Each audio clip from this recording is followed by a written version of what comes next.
বন্ধুরা আজকে আমি বানাচ্ছি চিংড়ি ভাপা। কীভাবে বানাচ্ছি দেখুন। চিংড়ি মাছটা ভালো করে ধুয়ে খোসা ছাড়িয়ে নিয়েছি।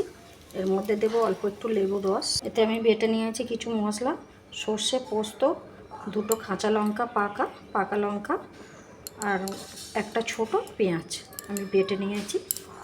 তো স্বাদ মতো নুন, হলুদ দেবো, সর্ষের তেল একটু বেশি করে লাগবে, দিয়ে ভালো করে আমি মাখিয়ে নেব।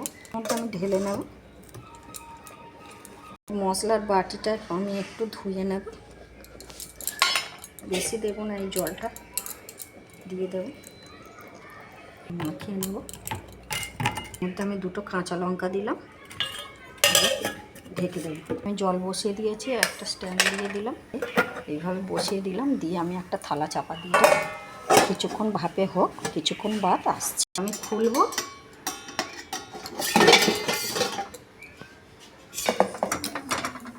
দেখুন বন্ধুরা কত সুন্দর হয়েছে, আপনারা এইভাবে বানাবেন। রাখলাম, ধন্যবাদ।